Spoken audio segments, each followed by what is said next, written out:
tell me if this has ever happened to you. You are in a room, someone asks a question, you know the answer perfectly. But then a little voice inside your head whispers, what if my accent sounds strange? What if people laugh? What if they cannot understand me? And so you stay quiet, not because you do not know the answer, but because you are afraid of how your voice sounds when you say it. That feeling has a name. It is called accent anxiety.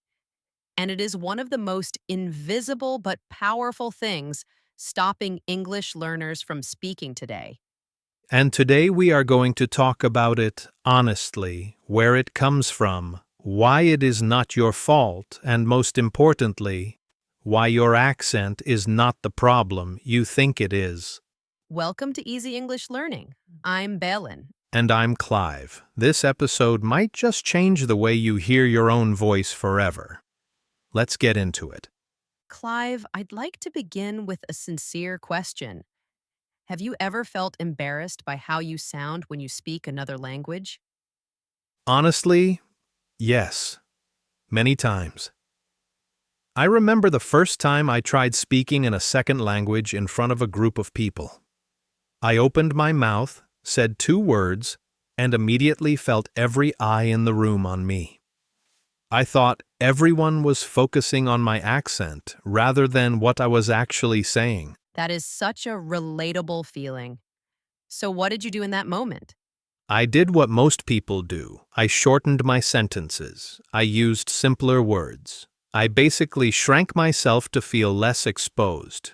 And the strange thing is, I was not even speaking badly.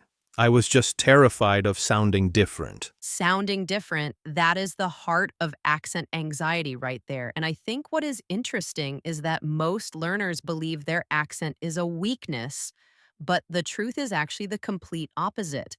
And that is exactly what we want to unpack today, because this belief that your accent makes you sound less intelligent or less capable is one of the biggest lies in language learning.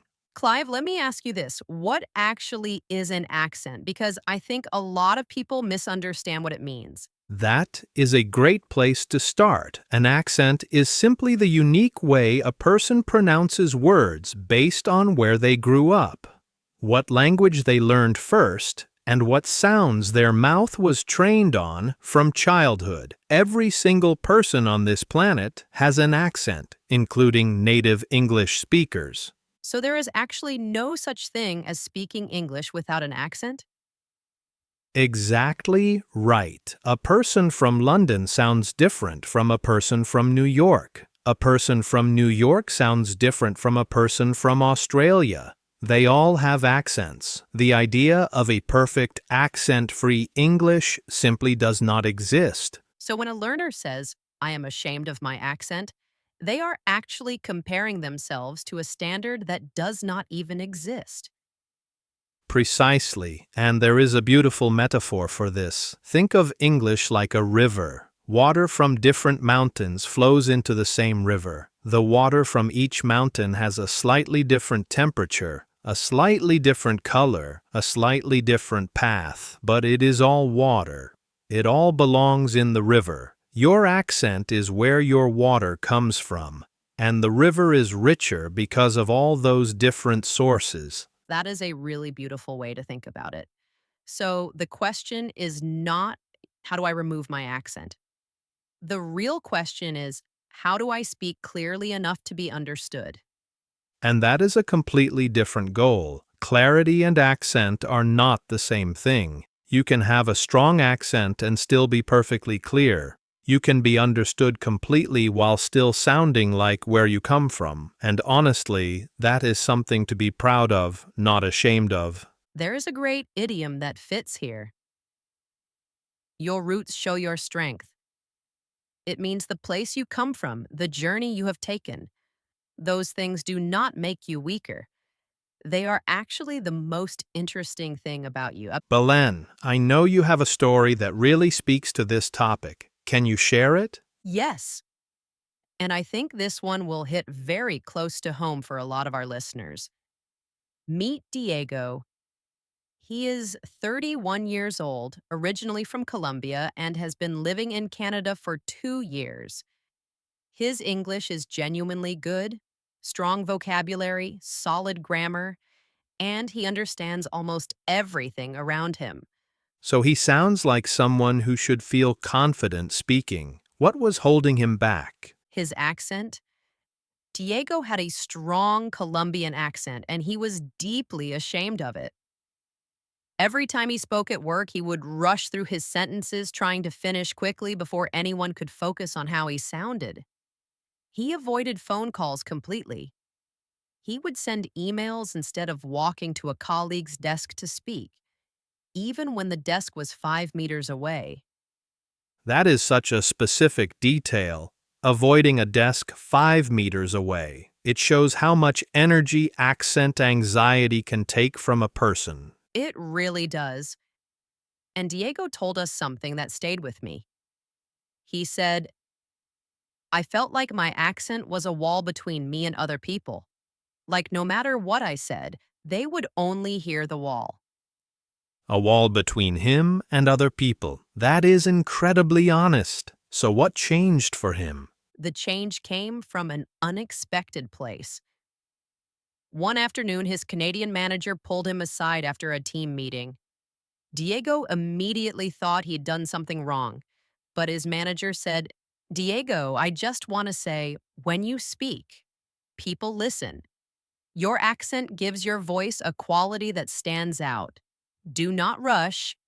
Take your time. We want to hear what you're saying. Wow, that single moment completely reframed everything for him. It did. Diego said that after that conversation, he started to notice something he had never noticed before. People were not listening to his accent. They were listening to his ideas. The wall he thought was there was mostly in his own mind. And did his speaking actually change after that? Yes, but not because he changed his accent. He changed his relationship with his accent. He stopped rushing. He stopped shrinking his sentences. He started speaking at a natural pace and giving his words space to land. And ironically, he became clearer and easier to understand because of it. The wall did not disappear. He simply stopped believing it was there. So, what can our listeners actually do about accent anxiety? Clive, let us walk through 3 practical steps. Absolutely. Tip 1. Separate clarity from perfection. Your only goal when speaking English is to be understood, not to sound like a BBC presenter, not to remove every trace of your home country from your voice. Just to be clear. And how does a listener actually work on clarity specifically?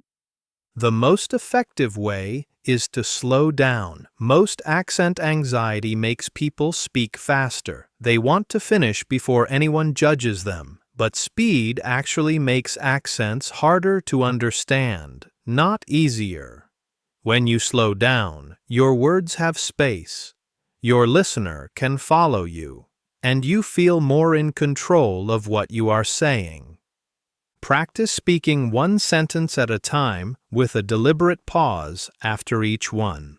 That pause feels uncomfortable at first, but it is actually what confident speakers do naturally. That is a really simple and immediate thing to try. Tip 2. Record your own voice for 30 seconds every day. That sounds simple. What is the purpose behind it, though? Most people with accent anxiety have never actually listened to themselves speak English. They imagine their accent sounds far worse than it really does. When you record yourself and listen back, most people are genuinely surprised. They sound much clearer than they expected. Pick any topic. Your morning, your plans, your opinion on something small. Speak for 30 seconds. Listen back. Do this every day for 2 weeks. You will start to hear your own voice as something familiar and normal, not something to be embarrassed by. It is like meeting a stranger every day until they become a friend. Your own voice becomes familiar instead of frightening. Exactly. And tip 3, own one phrase in your accent proudly. That is an interesting tip. Can you explain what you mean by that? Of course, choose one English phrase or sentence that you say regularly. A greeting, an introduction, a common response at work. Practice saying it slowly, clearly, and without apology. Say it to yourself until it feels natural and strong. This phrase becomes your anchor. Every time accent anxiety appears, you go back to your anchor phrase. You remember, I can say this clearly. I've said it 100 times. I can say the next thing clearly too. There is an idiom that fits perfectly here. One small flame lights a dark room. It means one small moment of confidence, like that one phrase, can push away a lot of fear. You do not need to fix everything at once. You just need one small flame to start. And once that first flame is burning, the next one is easier to light. Time for our vocabulary section. 4 words from today. Belen, shall we go through them? Let us do it. And listeners, after you hear each word, try to make one sentence with it. In your head, out loud, or in the comments. That is active learning. Word 1, anxiety. Anxiety means a feeling of worry or fear about something that might happen. It is not just nervousness. It is when that nervousness stops you from acting. I used to feel anxiety every time I had to speak English in a meeting. Word 2, clarity. Clarity means being easy to understand. When you speak with clarity, your listener follows you without confusion. Clarity is about the listener, not about your accent. My goal is not a perfect accent. My goal is clarity, to be understood easily. Word 3, unique. Unique means one of a kind, something that belongs only to you and nobody else. Your accent is unique. No two people in the world sound exactly the same. My accent is unique. It tells the story of where I come from. Word 4, authentic. Authentic means real and genuine. Not pretending to be something you are not. Speaking authentically means using your real voice with confidence, not hiding behind a fake accent or shortened sentences. I want to speak English in an authentic way, with my real voice and my real ideas. Your challenge for today, pick one of these 4 words and build your own sentence. Something true about your own experience. Say it out loud right now or share it below in the comments. Because every sentence you say in your real voice is one step away from accent anxiety and one step toward authentic confidence. Balin, can you bring everything together for our listeners before we close? Of course, here's what we learned today. Your accent is not a wall. It is not a weakness. It is not something broken that needs to be fixed. It is the sound of your journey, where you started, how far you have come, and every hour of practice you have put in. The goal is never to sound like someone else. The goal is to be clearly understood as yourself. 3 things to do starting today. Slow down when you speak and give your words space to land. Record your voice for 30 seconds every day until it feels familiar. And find one anchor phrase you can say with full confidence whenever anxiety appears. And remember, Diego, he thought his accent was a wall between him and the world. It was not. The wall was made of doubt, and doubt can be dissolved, not in one day, but with one brave sentence at a time. Your voice deserves to be heard, accent and all. Write one sentence in the comments right now, in your English, with your voice. It does not need to be perfect. It just needs to be yours. And if today's episode gave you something, a new thought, a little courage, a different way of seeing your own accent, please like this video, subscribe to Easy English Learning, and pass it on to someone who needs to hear this message today. This was Easy English Learning. I'm Clive. And I'm Belen. Keep going, keep speaking, and we will see you in the next episode. Goodbye, everyone.